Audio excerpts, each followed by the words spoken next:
দাবি দেওয়া নিয়ে আসছিনি। আমরা আসছি এখানে যেটা আমরা ডাক্তার হিসাবে আমরা কাজ করছি, আমাদের সোসাইটিতে একটা কমিটমেন্ট অবশ্যই আছে।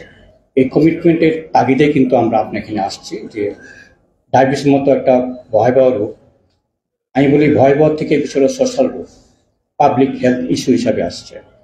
কারণ যদি আমি আমাদের তথ্য পর্যালোচনা করি বাংলাদেশের পরিপ্রেক্ষিতে, সারা পৃথিবীতে top 10 country in number of population যদি চিন্তা করি, 10টা কান্ট্রির ভিতরে বাংলাদেশ এখন অষ্টম স্থানে আছে in number of population of diabetes.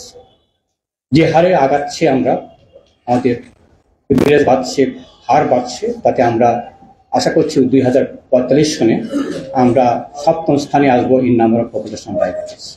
তার মানে হলো তাদের পরিসংখ্যান হলো, যেটা সবাই বলছে যে 1,30,00,000 মতো আমাদের ডায়াবেটিস রোগে আক্রান্ত বলে আমরা জানি, এবং যেভাবে আগাচ্ছে অতি ভবিষ্যতে 2045 সালে দাঁড়াবে 2,20,00,000 মতো। কিন্তু আসলে বাস্তব চিত্র কিন্তু তা নয়। আমাদের যে পরিসংখ্যান আমরা করেছি বাংলাদেশ ডায়াবেটিস সমিতি 2-3 বছর আগে, প্রায় 1 লক্ষ মানুষের উপরে অ্যাডাল্ট পপুলেশন যা জানান ডায়াবেটিস আছে, আমরা নিয়ারলি 25% কিন্তু পেয়েছি আমাদের ডায়াবেটিস আক্রান্ত। তার মানে হলো যদি আমরা অ্যাডাল্ট পপুলেশন দিই বাংলাদেশে বলি বর্তমানে 12 কোটি, তাহলে বর্তমানে কিন্তু 1.5 কোটি না 3 কোটির মতো মানুষ আক্রান্ত এই ডায়াবেটিস রোগীতে। তার মানে হলো বেশিরভাগ রোগী জানে না সে ডায়াবেটিস আক্রান্ত, যেহেতু তার লক্ষণ থাকে না। যখন ডাক্তারকে শরণাপন্ন হন তখন কিন্তু অলরেডি কিন্তু কিছু কমপ্লিকেশন নিয়ে আসে। দেখা গেছে যে 30-40% ডায়াবেটিস রোগী প্রথমবারই যখন ডাক্তার কাছে আসেন কিছু না কিছু জটিলতা নিয়েই কিন্তু আসছেন।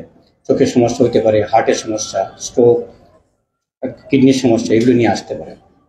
অন্যদিকে যেহেতু আক্রান্ত অলরেডি হয়ে গেছেন, যেহেতু নিয়ন্ত্রণ রাখতে পারছে না বিভিন্ন কারণে, সে নিজের কারণেই হোক বা অসচেতনার কারণেই হোক বা চিকিৎসা উপলব্ধতার কারণেই হোক, বিভিন্ন কারণে সরকার নিয়ন্ত্রণ রাখতে পারছে না। সেটা আমরা ডক্টর সেলিম বলেছি যেখানে মাত্র 10% রোগীদের নিয়ন্ত্রণ আছে, বাকি 90% নিয়ন্ত্রণ নেই। তাহলে দাঁড়াচ্ছে এটা 5 থেকে 10 বছর পরে এই রোগীগুলি 60% রোগীগুলি কিছু না কিছু জটিলতা নিয়ে কিন্তু আমাদের কাছে আসছে। আর মানেটা হলো যত জটিলতা আসবে ওতে কিন্তু আমাদের আয়ুষ্কাল কমে যাবে। আয়ুষ্কাল কমে যাওয়া মানে হলো আমাদের বর্তমানে আয়ুষ্কাল চিন্তা করি, আমাদের নর্মাল আয়ুষ্কাল কত 73 বছর, কিন্তু ডায়াবেটিস হওয়া মানে হলো জটিলতা হওয়া মানে হলো আমি 20 বছর আমার জীবন থেকে কিন্তু আমি হারিয়ে ফেললাম। তার মানে হলো এই 20 বছর আমি কর্মক্ষমতা হারিয়ে ফেললাম। কর্মক্ষমতা হারিয়ে ফেলার মানে হলো আমার পার্সোনাল লাইফের ইকোনমিক ইম্প্যাক্ট, সোশ্যাল লাইফের একটা ইকোনমিক ইম্প্যাক্ট, ন্যাশনাল লাইফের একটা ইকোনমিক ইম্প্যাক্ট। একটা 20 বছর একটা মানুষের কর্মক্ষমতা হারানো মানে এটা ডেফিনেটলি আমাদের প্রোডাক্টিভ লাইফ অফ আমার সোসাইটি, আমাদের ন্যাশনাল উপর একটা ইম্প্যাক্ট করছে। তাহলে দাঁড়াচ্ছে এটা সরকার ট্রিটমেন্ট পারপাসে না, কমপ্লেক্সন পারপাসে অনেক কিছু তাকে ইনফ্রাস্ট্রাকচার তৈরি করতে হবে, ম্যান পাওয়ার তৈরি করতে হবে, হসপিটাল তৈরি করতে হবে। তাহলে আমরা যে মিলেনিয়াম গোল যে চিন্তা করছি, আমরা বাংলাদেশের কথা চিন্তা করছি, মিলেনিয়াম গোল গভর্নমেন্ট পক্ষে সম্ভব না এই মিলেনিয়াম গোলকে অ্যাচিভ করা। এটা একটি বিরাট ইম্পর্টেন্ট বিষয়। সেকেন্ড বিষয় হলো যার ডায়াবেটিস অলরেডি হয়ে গেছে, আজকে যে স্লোগানটা হলো, থিম যেটা হলো ইন্টারন্যাশনাল ডায়াবেটিস হলো সুস্বাস্থ্য রক্ষা করাই হলো আমাদের অঙ্গীকার। মানে হলো অর্থটা কি, অর্থাৎ ডায়াবেটিস রোগীদের সুস্বাস্থ্য রক্ষা করা। সুস্বাস্থ্য বলতে কি বোঝায়? ফিজিক্যাল হেলথ এবং মেন্টাল হেলথ, সোশ্যাল হেলথ, 3টা হেলথকে বোঝা সুস্বাস্থ্য বলা হয়। কারণ প্রত্যেকটার সাথে জড়িত। যদি আমার স্বাস্থ্য ঠিক না থাকে, ফিজিক্যাল হেলথ ঠিক না থাকে, ডেফিনেটলি মনের উপর আমার একটা প্রভাব বিস্তার করে।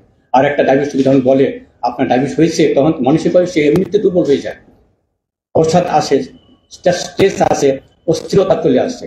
যখন অস্থিরতা আসে তখন ডায়াবেটিস কন্ট্রোল যে পদ্ধতিগুলি আছে, সুস্বাস্থ্যকর খাবার খাওয়া, ফিজিক্যাল অ্যাক্টিভিটি করা, রীতিমতো পরীক্ষা করা, ওষুধপত্র খাওয়া, ডাক্তার সম্পন্ন হওয়া, এইগুলি তুমি করতে চান না। আর তুমি দেখা যায় যে আবার সে তার সরকার ও নিয়ন্ত্রণ ধরা করেনি, আবার ফিজিক্যাল প্রবলেম তার ভুগছে। অর্থাৎ মানসিক অস্থিরতা, মানসিক অবসাদ যেমন আমার ডায়াবেটিস নিয়ন্ত্রণে আবার বাধা সৃষ্টি করে, আবার দেখা যাচ্ছে আমার ফিজিক্যাল অ্যাক্টিভিটির কারণে, আমার ফিজিক্যাল প্রবলেম কারণে আমার মানসিক সমস্যা সৃষ্টি হয়। দুইটা কিন্তু উৎপাদনে জড়িত। তো এখানে সুস্বাস্থ্য বলতে আমাকে সবকিছু চিন্তা হবে, ফিজিক্যাল সুস্বাস্থ্য আসতে হবে, ফিজিক্যাল মেন্টাল সুস্বাস্থ্য আসতে হবে। সেক্ষেত্রে সরকার সুনিয়ন্ত্রণটা খুব ইম্পর্টেন্ট বিষয়। সে সরকার সুনিয়ন্ত্রণের জন্য রোগীর যেমন ভূমিকা আছে, তার শিক্ষা দরকার, ঠিক তেমনি যারা আমরা ওয়ার্কার যারা আছে, হেলথ কেয়ার প্রোভাইডার যারা আছে, স্বাস্থ্যসেবা যারা আছে, আপনারা যারা আছেন, সবাই কিন্তু একসঙ্গে কাজ করতে হবে। কাজটা কিভাবে করতে হবে? সহমর্মিতা ভাবে, সমবেদনা অ্যাপ্রোচ নিয়ে আমাকে প্রত্যেক রুগীকে মানুষকে আমাকে সেভাবে সাহায্য করতে হবে, তাহলে সম্ভব সুরক্ষা করা, সুস্বাস্থ্য তাকে তৈরি করা, এবং সুস্বাস্থ্য থাকা মানে হলো তার নিশ্চয় তার ফিজিক্যাল অ্যাক্টিভিটি কমপ্লেক্স সাথে নিজে রক্ষা করা। তা আজকে আমাদের যে আমরা প্রোগ্রামটা করলাম, আপনার সবাই আসছেন বলে আমরা খুব আনন্দিত হয়েছি, কৃতজ্ঞতা প্রকাশ করি। আমাদের সুযোগ দিয়েছেন আপনারা যে আমাদের এই কথাগুলিকে বলার জন্য, এই জন্য আপনাদের ধন্যবাদ জানাচ্ছি। আসসালামু আলাইকুম। ধন্যবাদ।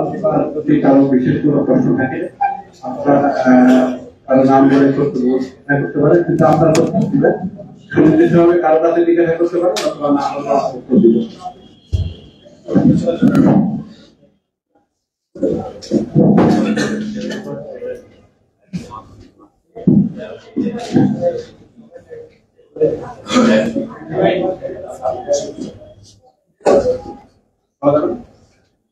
Thank you.